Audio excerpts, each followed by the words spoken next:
Yeah. The intro just has to go by and then we'll be ready to rock. Okay. Would you want me to look at the camera at all? It doesn't really matter. This part, nobody can see you at this part. Okay, For the okay. intro, it's only the logo and then you find the show. Okay, So perfect. Everybody makes it knows simple. me, really that's the old me. Going through some changes right here and now. I've been on my grind just to live Yes, it yes, out. yes. Say what's on your mind just to hear it loud. And we got a good one for you guys Everybody today. knows me, really that's the old me. Going through some changes. I call your right here and grandmother. now. I'm not sure. Did she ever show you the cape we made her? The red Yes, cape, I did see the 610 cape. Yep. Yeah. So we have Allentown's superhero, the granddaughter.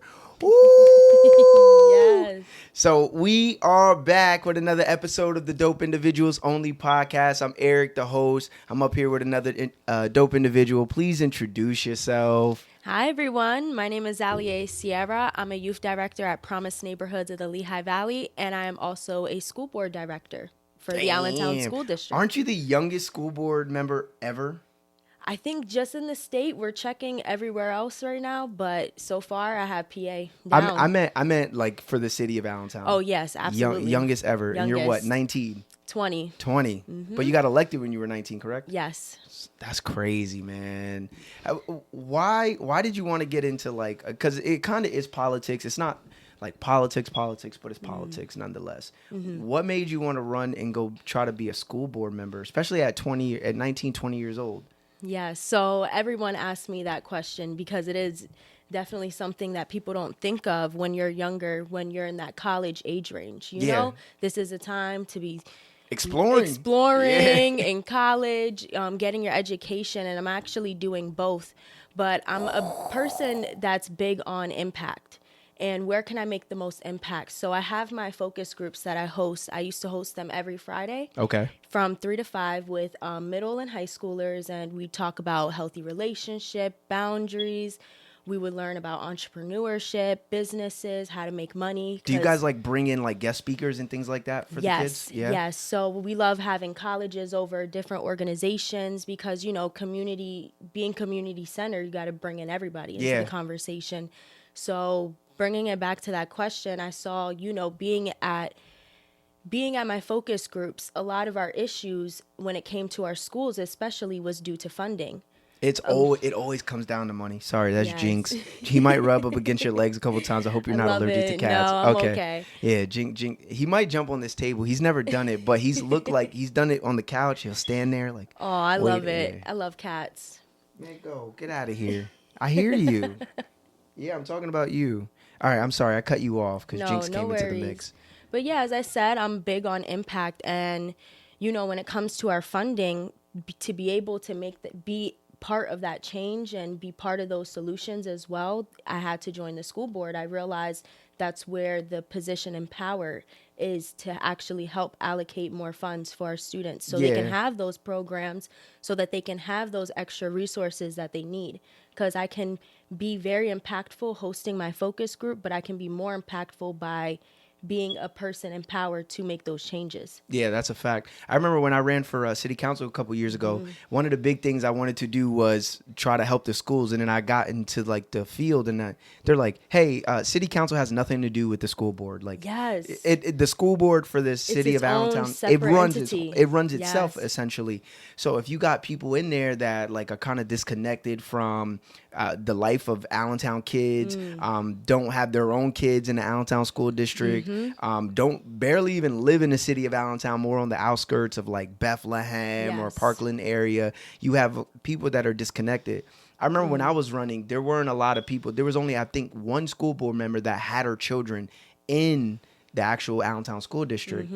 And I remember thinking to myself, like, how are they going to understand what these kids have to deal with on a daily basis if they don't even have anyone that goes through it, let alone have ever went through that school system by themselves? And I'm glad you brought that up because that actually adds to the question as well, because that's another thing. I was born and raised in Allentown, Woo woo. right on 13th and Union. That's Woo my woo. street. So I'm near Rob. I'm near Allen. I was an Allen alumni, actually. So I also was a COVID graduate. So I saw how COVID impacted They my did you guys education. dirty. Did you guys even get to walk? Well, we did, but I didn't. I actually chose to go to Florida and have a graduation trip with my family. That makes sense. Yeah, it was my senior year. I was an online student. My last name is Sierra, so I would have been called last. Yeah. And, Do you feel like you were robbed a little bit? Like you worked 4 years and you didn't get to do what we all get to do, which is walk across the stage. Yes, absolutely. But I also understood, health is the most important thing. So I would rather, be able to protect my family, not be in an environment, especially around that time where COVID was very high and everyone was getting sick. Nobody really knew what was what. I was robbed from getting a good, high quality education. Damn. I went to Allen too, and I'll be honest. I spent all 4 years there, and I could probably remember 4 teachers' names. That's about it. That's how little of an imprint a lot of the teachers they were. For many of them, it seemed like a paycheck. Yes, and that's the unfortunate part because we don't live in a city where you could just show up for money. Like you actually have to be ingrained in the culture and be involved with your students and things of that nature to truly make an impact. Absolutely. And that's how our school system is, our school district. We have a lot of teachers, a lot of staff who don't understand what our students are going through. Yeah, they don't live here. And I'm the closest one. I just recently graduated, so it's good to have a fresh perspective on what's really happening in the schools because it's not the same as it was when I was in school. So imagine even when now, you're 40 years old, it's completely different. Yeah. I seen something a couple months ago that you guys were like voting on metal detectors. Mm-hmm. How did that whole thing play out? Because I didn't keep up to date with it. I didn't necessarily like the idea. Mm-hmm. You look on the news. I get the precautions. We look on the news every week, every month, and somebody's walking into a school with a gun. Yes. The one thing though is I noticed about Allen was it was dangerous when I went there. Like there used to be this thing where like the Puerto Ricans and Dominicans used to have like this big war on the regular basis. Okay, so it hasn't changed much. But I know when I was in high school, I remember everybody kind of went to West Park to go get into this big fight, and somebody pulled a machete out of their pants leg. Yes. Like I get the metal detectors for things like that because that's a little crazy. Mm-hmm. But I think what we're also trying to prevent is what we truly see today, which is people walking in there with guns. Absolutely. And that's not, in my opinion, that's not really something you see in the Black community. Mm-hmm. We like to fight amongst each other. We'll do stupid, dangerous things. But people don't typically walk into schools, at least in this area, with guns. So, I mean, where did that whole idea of getting metal detectors come from? So I actually wasn't on the board around the time, but I was listening to what was going on around that time. That was that was in the month of November in 2023. Yeah. And I remember sitting in on one of those meetings, and it's obviously a very big controversial topic within the schools right now. And for me, I always say, no matter what, I'm here to dismantle the school to prison pipeline. That's exactly where I was going to go with that next. Yes, that's what we need to stop. We need to stop having our kids get to close to being incarcerated and really provide actual resources. I feel like if we work harder on really addressing the inside of the school problems with our students, with our staff, as simple as low staff morale, like for them to feel so overwhelmed, it does impact the mental health of the students in the schools. I agree. And those little things that really mean big things, I hope can, I don't know exactly. I've actually have a close relationship when it comes to a school shooting. When I lived in Florida, Fort Lauderdale, Florida, Stoneman Douglas, which was a school very close to mine, actually had a school shooting. Oh, wow. And it was on Valentine's Day. And that's something that I never want to see happen to any other school because it impacted the whole community around us. And anything that we can do to, increase safety in the schools, I feel we need to look more at what resources can we provide than what will be closer to making our schools feel like a prison. Our schools should not feel like a prison. Not at all. I agree with that. And I like the way you word that too, as far as like we want to take this we're taking this serious, but we don't want to make them feel like they're walking into a detention center. Absolutely. You know, when they're just going in there to get an education for a couple hours a day. Absolutely. That's one of the biggest things. And you come from a place like Allen, just like I do, where, you know, we already talked about like the challenges of having to deal with teachers that are low in morale and just show up because they kind of have to in many aspects. I'll speak from my son's perspective. My son is in 3rd grade now. He goes to Moser Elementary. And his teacher, they recently abolished one of the 3rd grade classes. So his teacher got 5 more kids into her class, and it's only just her. But now she has a class of 35 children to one teacher. You know, and you're thinking about 8-9-year-old kids. Yeah. This is a rowdy, like my son is very well behaved, but if you give any child a lack of supervision and a lack of structure, any child is going to, you know, act out. They're going to be their age. They're going to be 8 and 9-year-old kids. Absolutely. Have you guys talked about anything like that, about trying to like solve this issue as far as getting and retaining teachers in the city of Allentown? So for me personally, one thing that I'm noticing with our schools, and I mean with our teachers specifically, is they're going from, with having less support, having more staff, having less security, they're going from being educators to now disciplinarians. Yes. And that's a big problem to me. I've even seen on like, as far as disciplinarians go, people on like Instagram comments talking about we should bring back paddling. Like, no, absolutely not. Nobody's allowing you to beat their kids in 2024. I promise you. Absolutely not. I promise Absolutely you. not. We're actually trying to move away from that. Yeah. As just a whole, and understand the root cause of even that. What's the root cause of thinking that you should put your hands on a child? Yeah. You know, we can go even deeper into the history of that. But one thing, I feel like we always put the money sign up, right? And we're always like, oh, well, we can't do certain things because we don't got the money. And I feel like there's simple trainings that you can do. There's simple conversations. If we could have more youth having real, deep, authentic conversations with the staff and the teachers and let them know this is how you make us feel on a day-to-day when we're here, because we're at school more than we are at home. Yeah. So, you know, you're impacting how I am as a person, and I feel our teachers, you know, we just need to support them more. They need more of that support. There's simple things too. A teacher educating from 7 till say like 3 in the afternoon. Majority of our teachers, due to underfunded district, we're having them have to clean their offices after, or we're overwhelming them by changing our curriculum last minute. Yeah. And that's some things that we need to, as a board, look deeper into and understand that we have little, but we can also work with so much. Yeah. You know, I try to remind us and try to gear us back to understanding where the impact is going to happen. If you want change in your schools, you got to look at every single department, and you can't always blame the kids. No. Kids are going to be kids. The kids are going to be kids. And that's probably the biggest takeaway here. Kids are going to be kids. As the adults in the room, as the adults in the board meetings. You can control the room. Yeah. We We have an opportunity to really make an imprint on them and give them something different than what they're accustomed to. Yes. I do want to move the conversation a little bit.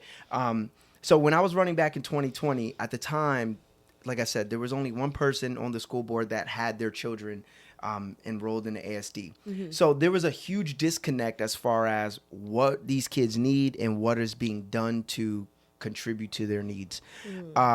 Today, and another thing was, it was kind of like school board was a stepping stone to getting into another position in the city of Allentown. So you hear a lot of people, like I ran against a couple people that they were campaigning, and they were campaigning on the fact that I spent 4 years on the Allentown School Board, and now I'm trying to get into a city council seat, or I spent 2 years on the ASD, and now I want to be the board hopping. The county controller or something like that. Yes. And it's used as a stepping stone, not to make impact, but to show I've been involved and now I want to do more in this other seat. How do you feel about that as far as board hopping?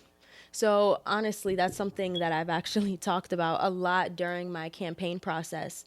For some reason, I don't know if it's just because I'm Gen Z, but I just felt it wasn't making an impact, to be an elected official. Also, me just being young and learning about politics as I was going through the process, I said as simple as, I don't want to take money from people in the community. You know, if someone would like to make a donation, for example, Yeah. that's beautiful, but I don't want to ask. I don't want anyone to feel that I'm being on this board is profiting me in any type of way. Yeah. And on top of that, I see it as one thing that we could say where I have a little example of a board hopping, but I really think about impact. So we have a youth council in our city hall.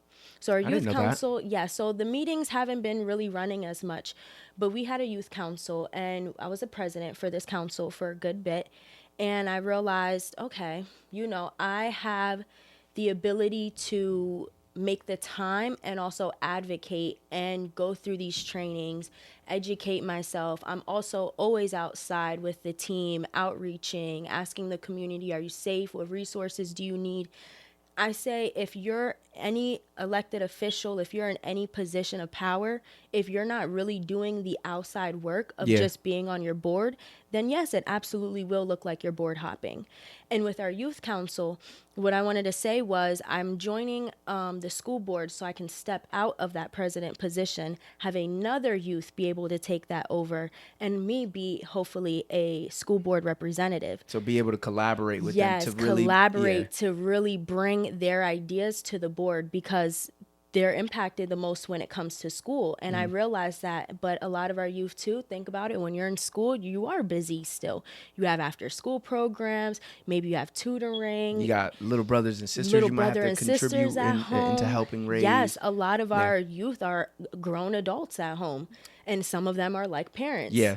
So And I can attest to that. I had an older sister. She's only 4 years older than me, but there's a very good part of my childhood I owe to her sacrificing hers to help raise us. You know what I mean? So yes, and I'm the big sister too of two. So of an 11-year-old and you guys ain't that far apart. No, not at all. And with her especially, like I realized too, she's in middle school now, and there's so many things that middle schoolers go through. And I'm thinking about how, you know, high school will be for her. So I always say, like, my motto is, I want to be a big sister to all the youth in the community, because I'm already a big sister. And as a big sister, sometimes you got to advocate. Sometimes you got to protect them. Sometimes you got to be you got to lead. Yeah. You got to be the voice for them. Sometimes be an example. And that's how I want every youth to feel when it comes to other people. So do you guys have a good response when you walk into like these programs, these youth programs, or into the school and speak? Do you guys have kids that are like ready and willing, essentially, to like be a part of something bigger than themselves? Oh, absolutely. Yeah. Sometimes it does take, you know, some gearing. Every youth needs to understand the importance of what they're doing. You can't just throw something at them and say, hey, you need to learn this. You need to say, hey, this is why you should learn this. How do you feel about it? Once you really sit down and talk to them, whenever I do a focus group, or if we're talking at the schools, I like to sit down with the students, because I never want them to feel like I'm above them. Yeah. And that like I'm an authority figure in your life. I'm the same. I'm a human being just like you. Body language is important. And another thing, I wish within the schools too, we would understand more of the science behind learning. We always say that every student learns differently, but we're really not showing how we are trying to... There's no diversity. There's no diversity in the way we teach kids. It's a one size fits all. All right, and we're back after a little bit of technical difficulties. Let's hope and pray that we don't have any more. I guess we're going to chop it up for that conversation, and we're going to move right into the next part of it. So what's the overall goal of this endeavor of being part of the school board? Because you set out on it for a reason. So yes. So my goal when I first started, my goal was to honestly motivate other youth to realize, I want to motivate them, and I want them to realize that, you know, they can be an advocate for change and be in this position very young, and that their voice still matters. That's a fact. I didn't know you can get on any of these boards. I didn't either. Like you don't gotta. It's not like the president where like you gotta be 35 years old to be the president, or you can't even Yes. qualify. But you could be 18, 19 years old on these boards. You know. Yes. And I thought I was young doing it, and you're even younger. You can internship at your city hall, for example, very young as well. Like there's so many things that you can do. So I like to just show them by my presence being there. And, you know, me letting all the youth know that that's what I do. Every time I tell them, they're shocked. Jaws drop. Yeah, like, what They're the- like, whoa, that's cool. And it changes. I realized how many of them really were just like me, where I didn't expect I would ever be doing this. You know, people tell you when you're young, there's only, especially when you're in the public schools and you're not in the best schools in your district, they're always going to tell you there's always that worker path. Yeah. It's either college or go right into the workforce kind of thing. And I wanted to show them that no, you can do more. You can help your community out. You can help other youth out. And another goal. Do you guys? I'm sorry to cut you No, off. Do no you guys worries. like take them through like the city hall building and show them like each department and do you guys do things like that?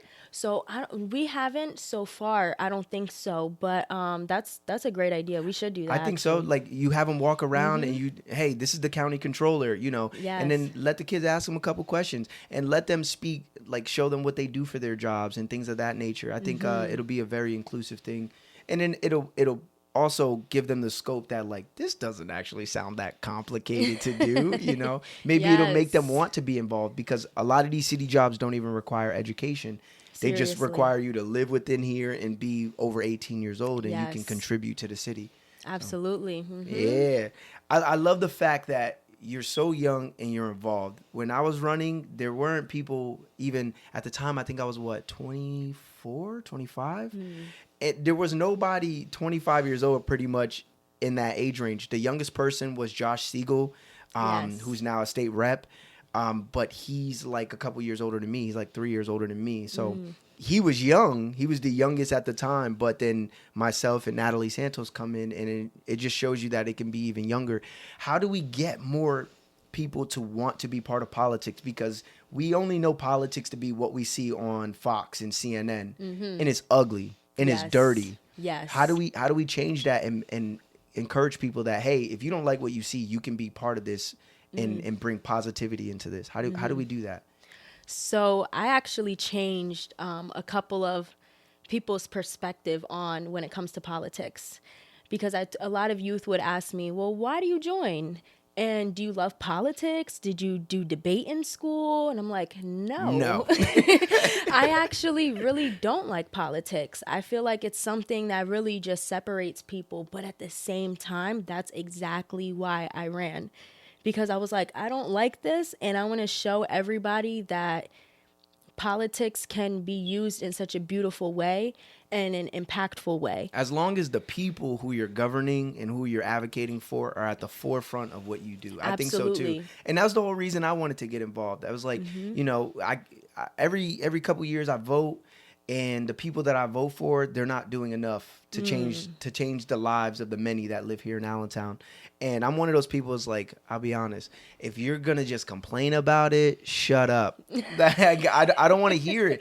I had friends that were doing that. You know, they'll Yes. complain about certain things. Oh, it costs a lot of money to park, and they're giving tickets out. And I'm Yes. like, yo, you guys can go Join the parking yeah, authority. you guys can be part of it. Nah, I don't want to do that. Then shut up, bro, and pay Yeah. the fine or find somewhere else to Seriously. park. Seriously, yes. And I remember we did love letters to Allentown recently with Promise Neighborhoods, and we had Brian there who produced the video. And one What thing, Brian?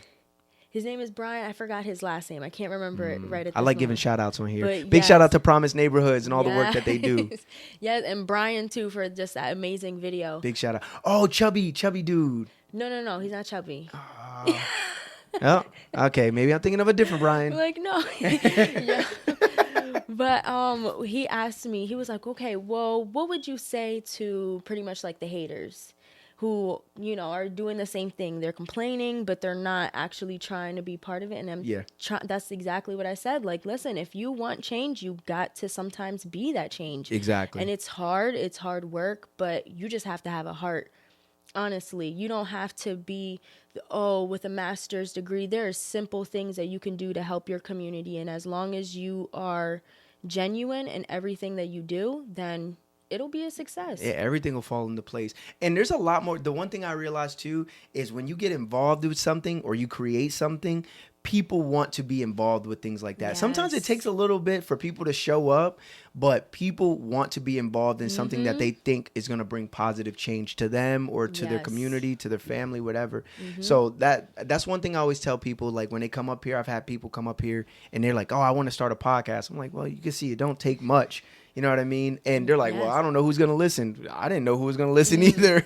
But people want to be a part of something. You just people got to try. Yeah. And people want to feel included. Everybody wants to feel included in things, you know? So, you know, try to be mindful of that whenever you're thinking about going out on something like this. Yes. Yeah. Is it a lot of pressure being Jeannie's granddaughter? Oh, is it a lot of I like this question. Nobody's ever asked me that. Honestly, no. I feel like it's not. Sometimes, you know, that's my grandmother. Let's be honest. Yeah. And she's very hard, but she loves harder. And that's one thing that I realized with her is, especially just being her granddaughter, you know, people think that I probably got it a lot easier. And I'm like, no, that means I got to work harder. the hardest. Yeah. Because she's, you know, my biggest mentor. She's my biggest example of what it means to take care and serve a community and still do that healing. So I honestly just watch her, and we try not to fight. And because everyone says, even Dr. Batts, they're like, you like to argue back. And I do sometimes, you know, when I feel like I'm right, but that's why I said I'm Jeannie's granddaughter. Yeah. So what do you expect? We talked about it on the podcast, and I asked her something similar, and she's like, yeah, me and her get into it from time to time, and sometimes I start to lose the argument, and then she's like, there's part of me that wants to be like, I'm your grandmother, you can't talk to me like that, and then there's another side that's like, damn, I'm proud, like. Yes. I'm not sure if you ever heard it, but if not, you should definitely go check it out. Yeah, especially now that I'm older, because we started this work together. At least I started getting into it with her at 17, and then now I'm 20. So now she's definitely seen the progression of what I've, you know, just built myself, because I like now, it was hard at first to not just be seen as Jeannie's granddaughter. Yeah, you kind of got to separate. I kind of had it like, that was my main name I wanted to make for myself was, no, this is Zaleeae Sierra. She's Jeannie's granddaughter, but she's, you know, she's continuing a legacy that her grandmother has already instilled in the community. Yeah. So do you feel like her keeping you around these things at 17 years old is a big reason why you're involved in what you're involved in today? Oh, absolutely. Yeah. Absolutely. You know, being a college student, a COVID student in high school. Sorry, a COVID student. And, you know, just having low mental health around that time. I moved from Florida, so the nice paradise, back to nice cold and pothole Pennsylvania. So there's potholes everywhere. Everywhere. I hit a couple on the way here, but yeah. So luckily, it's in his car. Yeah. Right. So yeah, just, you know, moving here, I really realized, wow, like, this has completely changed my life. If I never, and she says the same thing. She actually left from a really nice, good paying job to start and help with community work. And since then, we've seen the organization grow. We've been growing with it. It's like our baby at the same time. It's like, it's not just a 9 to 5 to me. This is like also my brand. This is also something that has completely changed my life. I would not be the advocate that I am today if I didn't have my grandmother believing in me, my mentor believing in me, Dr. Hassan Batts, having big shout out. Yes, big shout out, because he's the one who gave the A-OK to even host a youth program. So that's something. That's him believing in you. Yes. He's like, here, like, you want to do something? Let's see what you can do with this. He sat me down in his office and said, okay, who are you? What do you want to do? You probably were in there like, well, I was like, Zaleeae, I'm 17, I'm 18 years old, I'm graduating from Allen. He's no, like, no, that's not what really? I was quiet. I was like, He has such a presence when he, I met him the first time, like, we talked a bunch a couple years ago when I used to be on Facebook.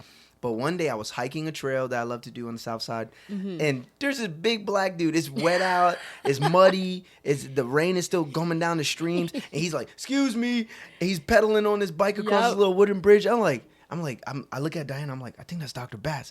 So I was like, "Hey, ain't you Dr. Bass?" He's like, "Yeah." He's like, "You look familiar." And we had like this brief conversation, but like that kind of started it off, like two dudes talking in the woods, like on like a 3-minute like little conversation. But the more I'm around him, the more I realize I know why this dude is as impactful as he is. Yes. Like he walks into spaces and he kind of commands respect and attention because you just like he has that aura about him. And when you know his story and what he came from and how many people didn't believe in him into what he's doing now and how much he's actually genuinely really impacting other people's lives, all of his employees, all of us, we love. It's a true inspiration. Absolutely. A true inspiration. 'Cause when you can have your voice in a space where majority of the time, think about it, in corporate, you can never speak how you feel. No. He will ask you, how do you feel? Yeah. And it's like, whoa, that's a deep question. The most cool thing is like, because his life has been as crazy as it's been, he ain't got nothing to fear. You know, a lot of the things that people like are afraid of is like my reputation. What are people going to think of me? How are people going to speak of me? He's been through the worst of it. You know what I mean? So it's like, you can't take anything from me that I haven't already lost and found a way to get back. And it's incredible. You said that perfectly. Oh.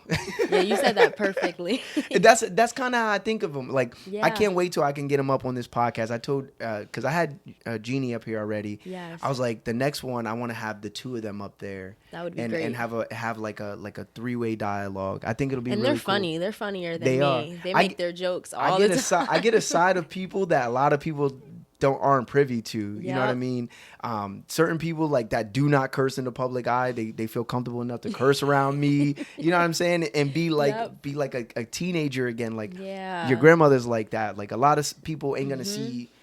They're not gonna see a personal side to her because you know they're only around her in certain spaces. But I've had the privilege to be around her since I was 13 years old. So I get a side. Like I remember You've being seen there everything, when You've she's seen all ready of her to sides. break Kareem in half. You know what I'm saying? Like. Where I feel Yep. uncomfortable, I gotta go home, and she's like, "No, you wait right there. I'm calling your mom next." no, Yep, don't call. exactly. You know, so it's really cool. It's really cool, especially to see like the evolution. Speaking of Jeannie and Kareem, I do want to touch on that a little bit. Yes. How does the impact? Because I know you were a little bit younger, but how does the impact of Kareem and that whole ordeal? How does that play into what you do now? In the person that you are? Yes. So I actually thought about this a couple months ago. I was talking to my best friend of 15 years who also knew of my uncle. He was always around him. Chelsea, I don't know if you know, but his name is Tai. Tai. Yes, That sounds and familiar. that's Chelsea's brother. Okay. So my uncle KK and Chelsea were extremely close. So that's kind of how we were all in connections. But honestly, everything with my uncle absolutely changed my life for the worst and for the best. So for the worst, around the time where his life was lost, I saw my family at 9 years old completely change, mental health wise, but I did not understand. Yeah. And then I recently thought about it a couple months ago, and I was talking with my friend, and we were just talking about the whole thing, talking about what we remember when we were kids, how the whole situation went down, and we kind of had a full circle moment of like how much that impacted our life now. Because for me, if it wasn't for everything that happened with my uncle, I always tell people there's like two sides of what can happen in a situation, especially with grief, because I've experienced it, I would say, too much very young. And I've seen how grief can either make a person completely want to like shut down and not, you know, you don't want to get up, you don't want to do anything, you kind of you lose hope. Yeah. Or you can be a hopeful person and be like, okay, what can I take from this situation? And it's a hard situation. It's the worst situation that could have happened, but how can I bring something good out of this? Yeah. So that's what I saw my grandmother do first. That's a fact. Yes, and she was just... she She's was like, never I been... can't. I don't remember her, like... from, I mean, it's almost 15 years ago now, but like from like my earliest days of like going over when you guys used to live like on Fountain Hill over there by Yes. Fountain Park and stuff. she was just a normal mom. She was just like my mom, you know what I mean? Older but young spirited and things of that nature, but Yep. she just did her momly duties. But after the loss, you know, I watched her fracture. And then I watched her over the years put herself back together, and then managed to start to put a community back together. You know what I'm saying? With like mother to mother and things of that nature, and the work that she does Yes. with Promise Neighborhoods and stuff. So that was one of the biggest reasons why like we made that cape for her, because it's like what you've had to endure and then overcome is something that no person should be asked to do. Seriously, and that's something that I can't relate on, is losing a child. Yeah. But I've seen her, especially when you bring up mother to mother, I've seen other mothers say, like, you are like God in my eyes. Like, you are this unstoppable Like woman. heaven sent. Yes, like people look at her and they're like, wow, I'm in such awe. And it's because of other moms who have experienced that. They really are like, I don't know how you do it. Yeah. So once I saw her do that, I was like, oh yeah, as your granddaughter, you started something that I can't even imagine going through. Where this thing can go from the Yes. things that she has already laid the foundation for. I tell her that all the time. We talked like a couple days ago, and we were sitting on the phone. It was only supposed to be a 5-minute phone call because I had a lot of stuff to do, but it always ends up being like 25 30 minutes where we're on the phone just bugging out and Yep. laughing, like, you know what I mean? She calls me son. She's like a Yeah, she second loves mom, and you. it's really dope. And I forget what we were talking about. Shit, I'm not even sure I could say it, so I'm not gonna say it. That's a private conversation. I don't need her yelling at me. She's like, you're telling everything. Yeah. Our conversations are our conversations. All right, so we gonna get off that one. How do you stay grounded in this whole thing? You do a lot of caring for the children, a lot of trying to help people heal. How do you not lose your shit? That's because you got to ask the people that help people. You know, everybody needs somebody. And I absolutely have, because I've been doing this now for almost 4 years, and I absolutely have lost it a couple times. I've lost it on family a couple times over stress with just work and life, because I have a lot of empathy, and I'm a very sensitive person. I'm a Cancer too, by the way, so that makes it 1,000 When's times your birthday? worse. July 16th. July 16th. Oh, you're like right on the cusp of like, Yep. Okay. So Nice. So I had to really like learn myself and learn my patterns and learn what triggers me, what doesn't, because there's certain situations, especially when you're helping people and you are someone, we like to call it credible. You're a credible messenger, as in you have the lived experience to be able to help others and understand them as well. And when I remember I would hear certain things that youth would tell me, and I would bring it home, and it would completely affect my week. And I'm just like, I can't help this person. I don't know. Like, I wish I could just change the whole situation. There's times where, you know, say a youth group, I would have 10 kids, and then the next week I'd probably have like 4 kids, and that's something that would affect me mentally. And I really had to just learn like myself. meaning as in like why didn't they want to come back kind of thing like that? Yep. Yeah. It's Okay. always like why didn't they want to come back? You start overthinking. Yeah. You're Was like, it something I did, something I yeah, said? like, was I not good enough? Yeah. Did I not give them good food? Like, I know I just had pizza there, but like, should I had some Chick-fil-A? I don't know, some random stuff. But it used to really affect me, and I would lash out a lot. So I had to learn how to, one, like, communicate my stress and not hurt the people around me. Yeah. So like, ask for help instead of being like, nobody's helping me. I don't know what's going on. And I like to journal a lot. So journaling has definitely helped me. I preach journaling all the time on this show. Yes, I love journaling. It really does help, especially if you can't meditate. Because I feel like I got ADHD. I'm like, I can't just sit down. I'm starting to believe that all women have ADHD. Honestly. You're like the 4th woman I've heard in the past week and a half say, I think I have ADHD. We do, and it's harder to diagnose women with it because it's so different than how it is with males. Yeah, I would agree. Males are more hyperactive. We're more in our head going crazy. Yeah. in our head going crazy. When you cook in like a kitchen, like is the kitchen a disaster when Oh, you're done? no. I wasn't raised that way. No? That was Okay. I could hear my mom in the back of my head. You better wash the dishes. So where do you see it the most, like in your everyday life? Like, is it like you got a chair full of clothes? Like I've seen in my that. room. Like My room for me is the inside of my brain. And that's another thing too. Like I learned that. I'm like, I love my room, but when my room is chaotic, that's how I know I'm really going through it around your this life. time. It's an image of what's going on. Exactly. Yeah. Yep. That's a really I try good. to keep it as tidy as I can, but sometimes I'm having my ADHD moment. I'm grabbing this, grabbing that, grabbing this, forgetting to put that one away because I forgot about it 10 minutes ago. Like Just bouncing off the walls. Yep. It's a lot to manage. It's a lot to manage helping people and then also still showing up for yourself.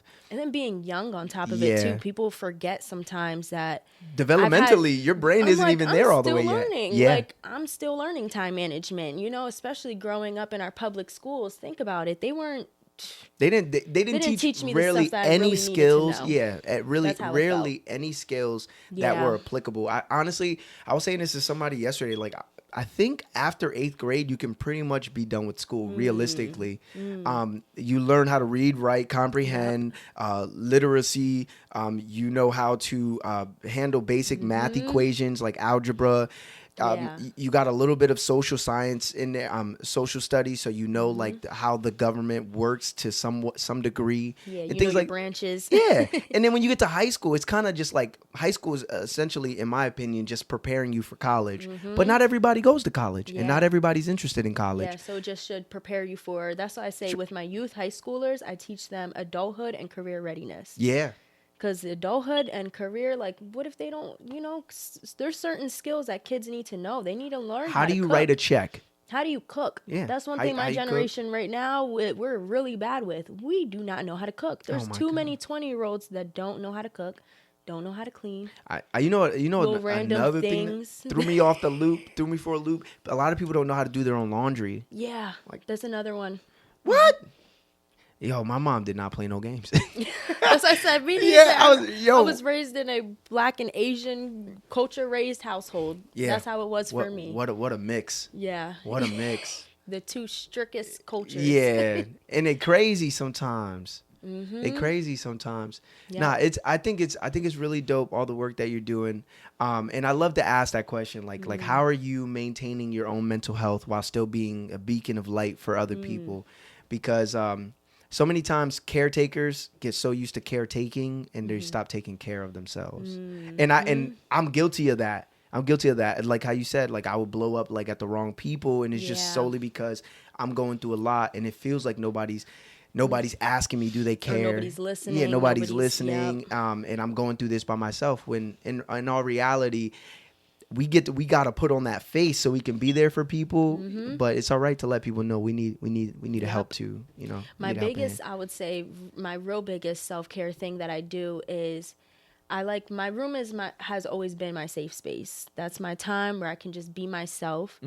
And I noticed for me, venting to people definitely helps. So I found that one person who is my best friend, we vent to each other all the time. Do you go to therapy or no? No. I'd Okay. never gone to therapy. Well, I mean, you just said you have a best friend who you can pretty much trust. Though. Yes, it definitely, it's my friend because I feel like at least my friend, a lot of people have issues when it comes to therapy. They're like, I don't feel like this is going to help me. I'm kind of that person right now, but And I then understand. you think about black stigmas and how black culture thinks They about like the view- medical field and things like that. Because for all you people who don't know, they used to experiment on black people. Yes.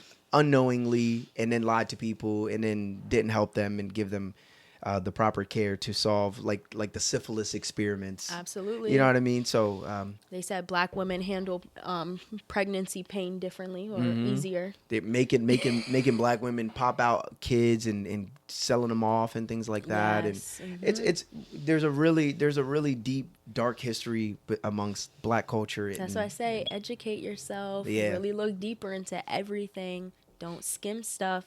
That's Don't read big with our- headlines. Don't read headlines.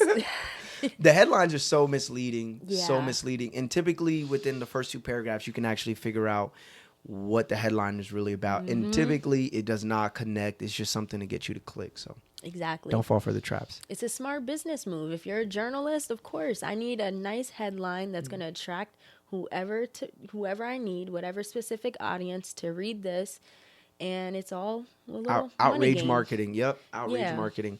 How do you feel about world politics right now? We're not gonna stay on this long, but World politics. yeah, What's like going we're on? coming up into an election year. Yes. We got a president who is already president, and then we have a man who looks like he's losing his stuff at the podium and forgetting where he is and falling off steps and all types of messiness. And then you got a war going on Yes. in Russia and Ukraine, and then you have tensions across like with Asia. Yep. In Japan and Taiwan and things like that. How do you feel about, like, are you feeling like positive about where the future's headed for the world, or So this is like a Gen Z comment because we always talk about this actually. So one thing that I noticed with my generation and kind of just how we feel, or at least with how I've heard with so far with as many youth as I've talked to, I always say that we're tired of kind of seeing everybody else tired. Like, we're tired of seeing y'all tired. That's how it feels. Your tiredness is making me tired. Exactly. And now we tired. Exactly. And honestly, a lot of our youth don't have hope in our future. I absolutely really do. I try to hope, that we wouldn't go into a war, but it's something that we're seeing. My generation, we're not used to wars.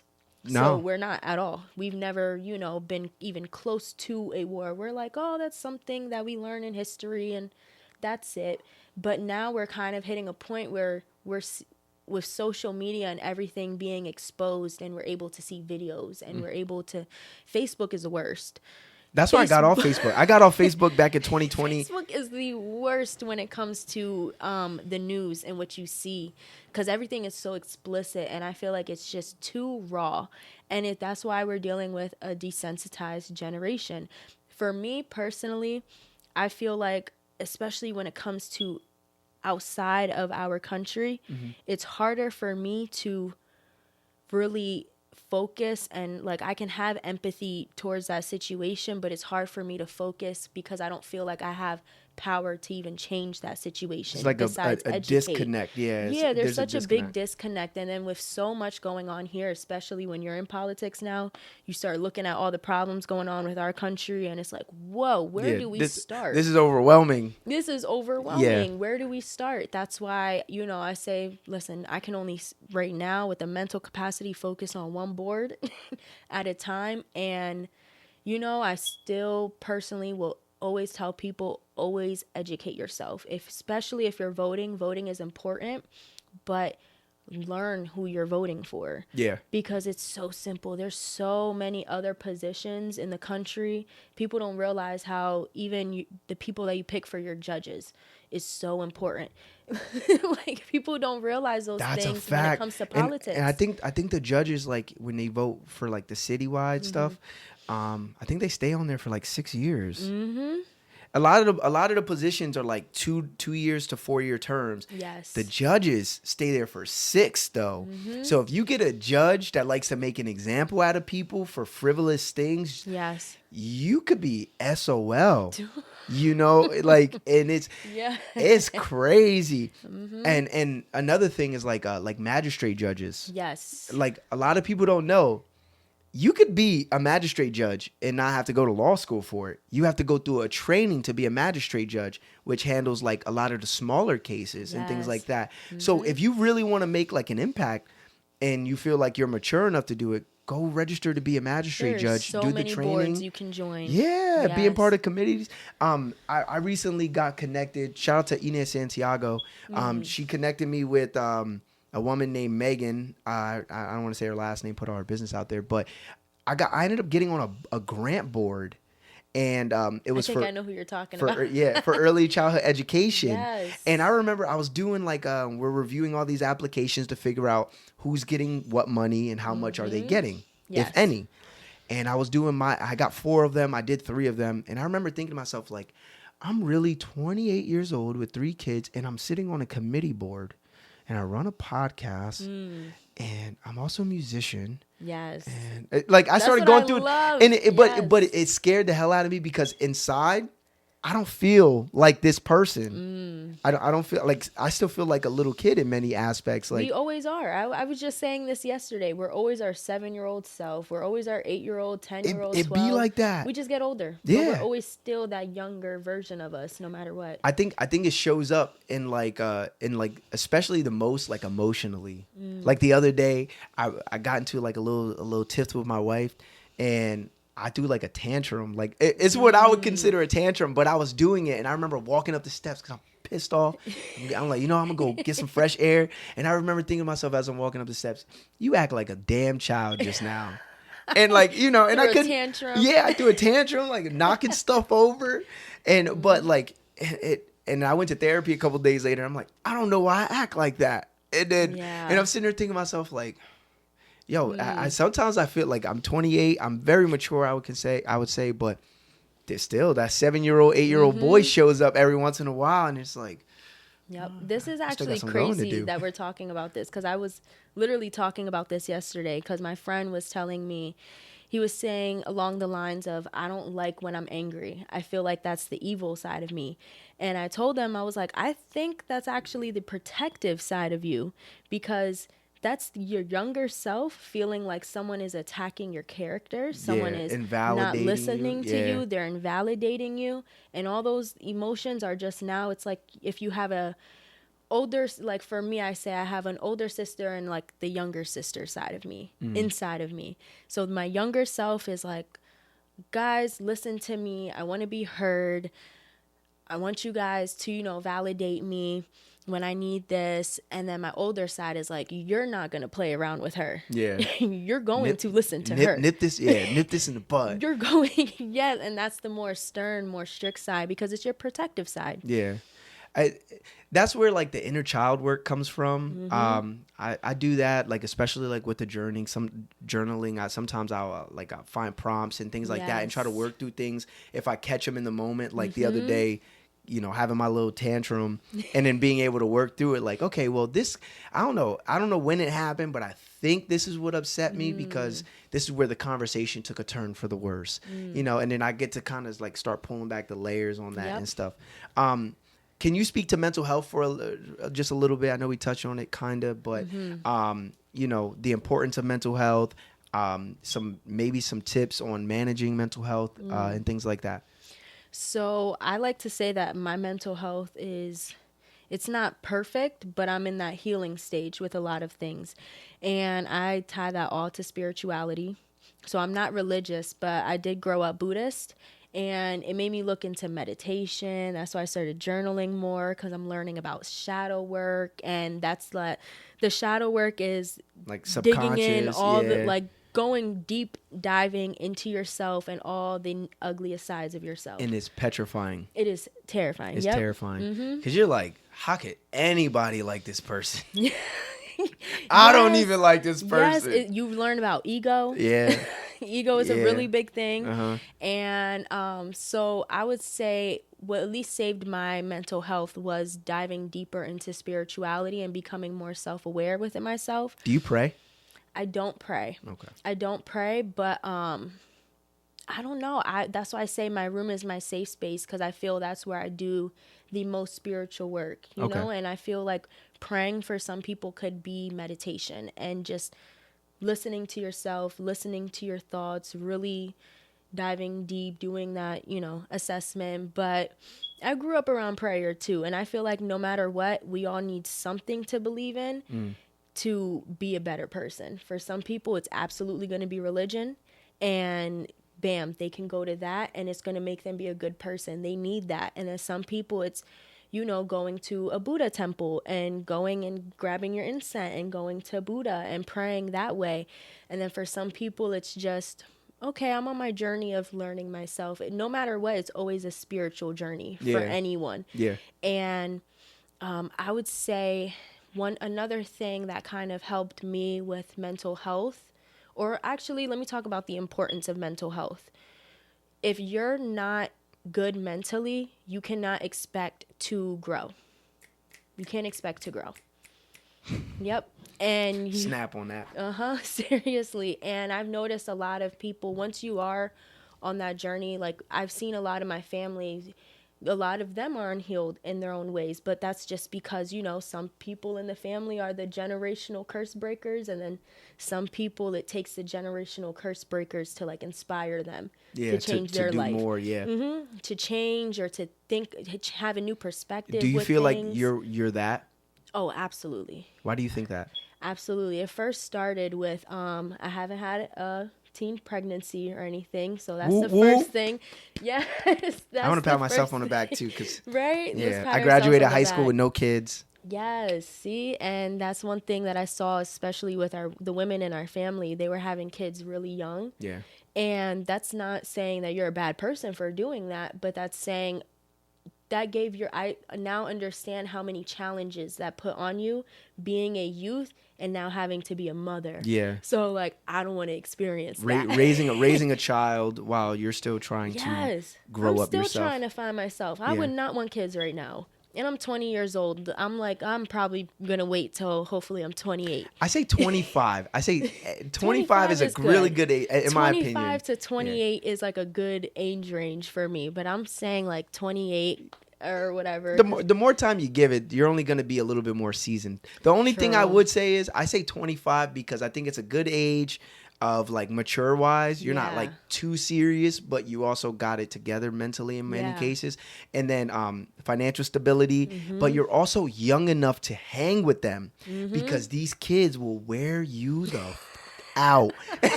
I think my mom has said the exact same line before. They wear you They will wear out. you out. Yes. And that's why like back in the day you would hear sayings like it's gonna hurt me more than it hurt you, like when somebody about to get an ass whooping. Because it does hurt, like to contort your body certain ways, like your body changes. Like I woke up I was getting ready for bed a couple weeks ago, and I'm stretching before bed, and I'm like, yo, my knee hurts. I'm like, I didn't hit anything. I've been out of commission for playing sports for a while. Like I just got this one nagging pain, and I'm like, where'd this come from? And I'm only 28, but I got knee pain. You know what I mean? Like life comes at you fast. So. Yeah, I think 25 is a good.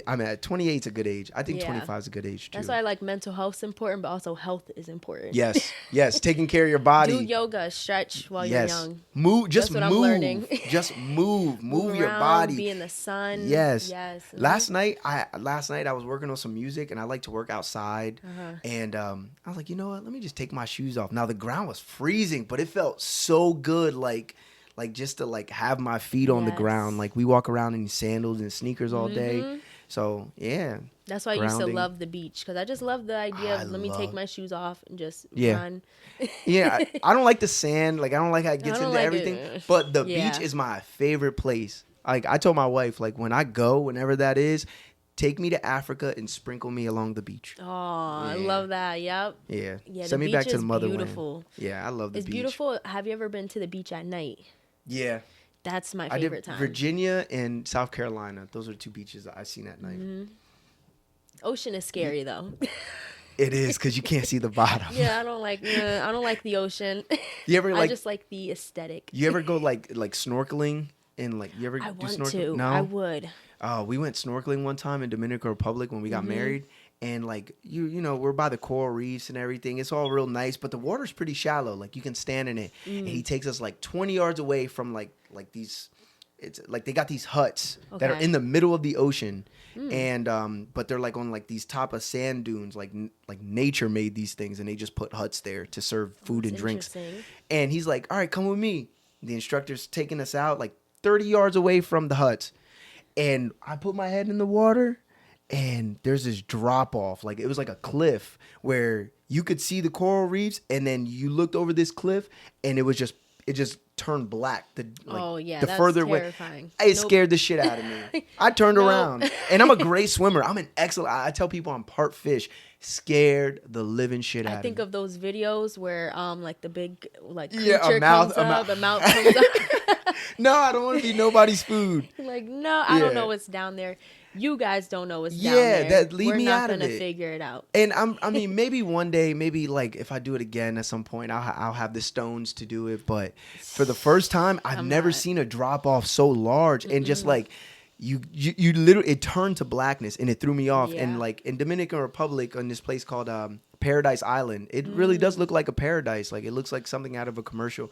The water is see-through. Like it's like That's what essentially, I like see-through water. You can stand up, you can see your Yes. feet, and your entire body could be in the water. You can see your feet. Like Yes, I love that. yeah. And the best. it didn't matter though. When you got to that cliff, like Pitch black. pitch black. I'm okay. So we're coming up on the time. We're getting close. Okay. But what I do want to know is I like to ask everybody one random question. Yours isn't that complicated, but in between all the endeavors, all the work that you do, all the healing you help people with, and everything like that, what do you do for fun? What do you do for fun? Because life is about contributing, but it's also about living. So what do you do for fun? So, that is a complicated question. Just because I feel like I'm such a boring person to like other people. For some reason, But like I'm such a homebody. Like I'm like I'd rather be home. For some reason, self-care is fun to me. Like I love just being home, put on a face mask. Everybody's like, Zaleeae, you're old. And I'm like, no. I like being home too. Shit. But honestly, I would say outside of that, I love traveling. Like if I could do that all the time for fun, that's what I would do. I would travel more. I like being outside too. It's been cold this whole winter time, so Yeah, I'm not it's going frigid outside. here. I am not going outside. I'm staying home. Honestly, I'm ready for spring. I'm Yeah. ready for spring. We got a couple good snow days. Yes. Had a shovel a couple times. Got to Even go sledding. 60-degree weather right now. Yeah, feels good. 55. Like what was it? A couple days ago before it rained, it was like Yeah. 55 degrees. A little windy, but it Yep. felt great. Like I haven't seen so many people outside this entire winter. Like Yep. everybody's walking their dogs. Kids are riding bikes. Yep. You know. That's why I said summertime is going to be fun for me. That's when I can really have fun. Plus, it's my birthday time. So I always take advantage. I actually just bought roller skates randomly. Are they are they rollerblades or are they four roller wheels? skates, 4 wheels. Oh yeah, you skate. I gotta give I'm you ready. some. I'm trying. And that's why I said, I was like, I need to find more hobbies. Oh, I love skating. I have Just a I have a random pair. little things. Yeah. I stopped waiting for the day where I'm like, oh, I'm gonna go to Skateaway. Oh, I'm gonna go to Skateaway. I just started skating outside. I was like, I'll buy myself some new wheels. That's what I did. I was like, you know what? I watched one skate video. Bam, ordered skates the next day. You just gotta be willing to fall. Yeah. Unfortunately, it hurts, but you gotta be willing to fall. If you're willing to fall, you'll be all right. Yeah, Skating is just- so much fun. It'll though. be all right. All right, so self-care, being at home, trying skating. So it sounds like you like other than like the self-care thing, you're just still sticking your nose in everything, so you can kind of figure it out. Yeah, I just do random things. I feel like but the only thing that I don't do is normally what my age group does. I don't go out partying. I don't do all that, but I like, like my alone time. That's my fun time, just to kind of be to myself or hang out with friends. We're talking, we're going out, getting some food together. At going to the 28, your movies. knee's gonna hurt too. Don't worry. I told you I'm trying to do my yoga and stretch and Oh man. just get my posture right. So I feel like that, like with my head being down, like working on my cell phone, being slouched in like this chair for multiple hours a week. Sometimes I'll be like that. that's why I said being a college student and constantly having my head down on my, like, looking towards my computer, it's just It's not good. Nope. It's not good. I Everybody, be cracking my neck, feeling like I'm old. I twist and you are here. Pop, pop, pop, pop, pop, pop. I'm like, Yup. yeah, man, I'm stiff right now. Yep, exactly. Is there anything that you want to say to the people before we close up shop? Because we're right at the time here. Yeah, I told you the hour goes quick, right? Yeah, it does. I got through all the questions too. No, I would just say, I'm glad that I was able to, speak on this platform, and I'm very honored. I don't usually get asked some of the questions that you've asked me, and I love that you dove deeper into me and who I am, because not a lot of people know a lot of things, but I'm glad that you gave me the space to be free and express myself. We're all about sharing stories and highlighting people doing dope shit. Yes. Highlighting people doing dope shit. Yo, there's so many. I was thinking about that when I was trying to figure this out, and I was like, the biggest reason I didn't start it earlier, I was trying to figure out a name, but like this was the name that I started with, and I couldn't figure it out. Dope Individuals. Yeah. I love it. I don't know. I was like, this is kind of a long name. And then I was like, it's perfect. And that's what my wife said. She's like, that's the name you came up with. Yep. You can't find nothing else because this one's perfect. So I was like, Yep. all right. But then I was like, what am I going to talk about on this thing? I was like, well, I know a lot of people that don't have large followings or large platforms, but they're doing really, really cool shit. Yes. I'm like, you know what? Maybe we could do that. Maybe we could just have a show highlighting what people do and what they bring to the world. And so I'm glad you wanted to be a part of something like this, because, you know what I mean? The platform is made for people just like you, where there ain't a lot of 20-year-olds out there on school boards and running youth groups, and you know what I'm saying, and being a trailblazer. You don't often see that, and if you do, it's not that known about. You know what I'm saying? Yep. But somebody like you should be like on the front of a newspaper somewhere, at the top of an article in the morning call, because we have this disempowerment where we feel powerless because there's a lot going on in the world, and we feel this big because we can only do so much to contribute to it improving. But you can take your little slice of the corner of the world that you live in, and you can do something in this little area. And then this person over here can do this. And before you know it, we're covering all the ground. Yes. You know what I mean? So thank you for wanting to be a part of it. I Thank much you. appreciate it. Much appreciate it. Thank you guys for watching. Thank you guys for listening. Where can they find you?